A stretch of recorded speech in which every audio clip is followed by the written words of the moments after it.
Audio Jungle.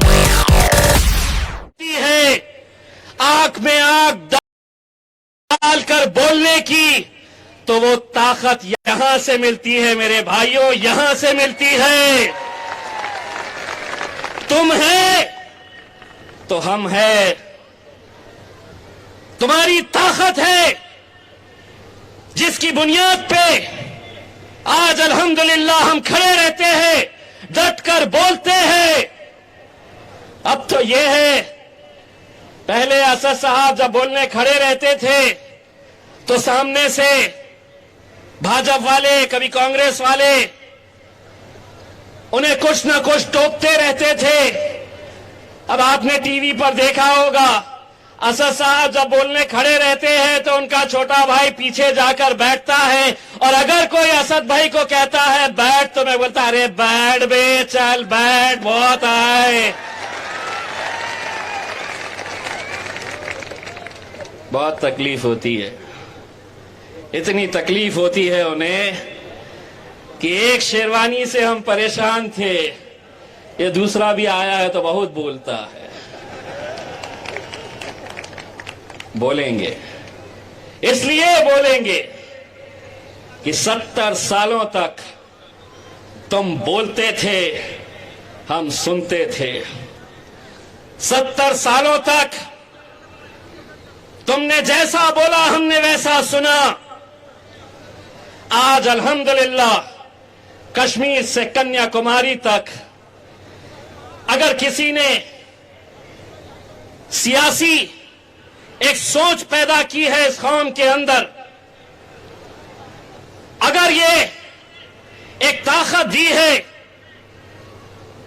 लोगों के अंदर एक ऐसी सोच पैदा की है कि हम अपनी भी क़यादत खड़े कर सकते हैं,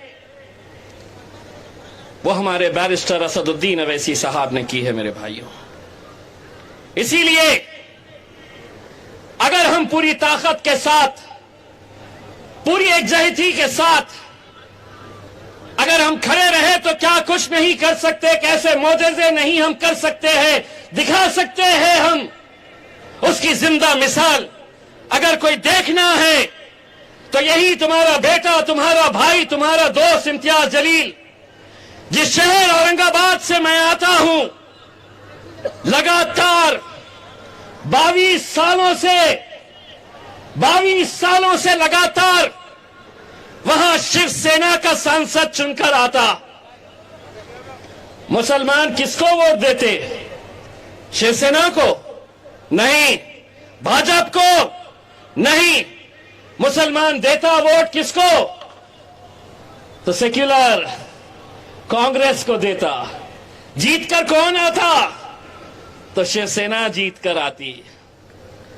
जब हम मैदान में उतरे तो यही कांग्रेस वाले, यही राष्ट्रवादी वाले महफिलें सजाते, सभाएं लेते और यही कहते कि अब ये आ गए हैं, अब ये वोट काटेंगे, ये वोट काटने के लिए आए हैं, एक बार फिर से भाजपा शिवसेना जीत जाएगी। हमने अपनी आवाम से कहा कि इतने सालों तक तुमने अहले गैरों को दिया है, एक बार अपनी जमात के पीछे मजबूती के साथ खड़े रहो।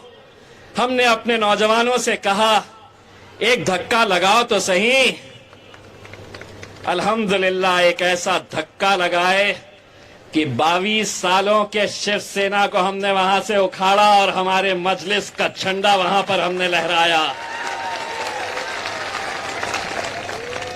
यही बात यहां पर भी चलेगी, खूब जमकर चलेगी यहां पर भी। ये क्यों आए हैं, ये आने से ऐसा होगा वैसा होगा। पूरे महाराष्ट्र के अंदर, पूरे महाराष्ट्र में 48 लोकसभा की सीटें हैं, मेंबर ऑफ पार्लियामेंट 48 है। कांग्रेस ने कितने सीटें हमारी जिताकर लाई है मुसलमानों की? तो 0। शरद पवार साहब ने कितने जिताकर लाए हैं? तो 0। मजलिस में एक सीट लड़ी और जिताकर कितनी लाई? 100% रिजल्ट। एक लड़े, एक जीत कर आए।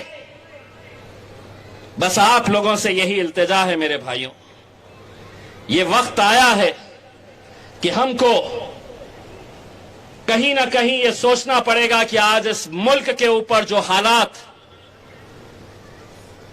जिस दौर से हम गुजर रहे हैं, उस दौर को देखते हुए हमें तमाम हमारे इख्तिलाफ को भूलना पड़ेगा, हमारे राजनीतिक मतभेदों को भुलाना पड़ेगा और एक बार बैरिस्टर असदुद्दीन अवैसी साहब की क़यादत में हम सबको गुजरात के अंदर भी पतंग लहराना पड़ेगा मेरे भाइयों।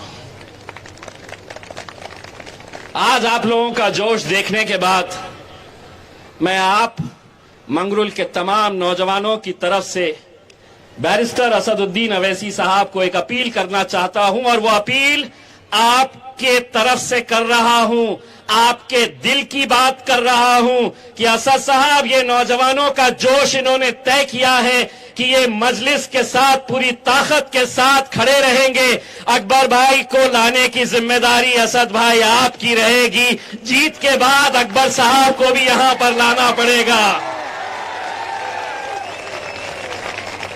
इंशाअल्लाह। असद साहब आए हैं, अकबर साहब भी इंशाअल्लाह जरूर यहां पर आएंगे। बस आप लोगों की दुआएं हमें चाहिए।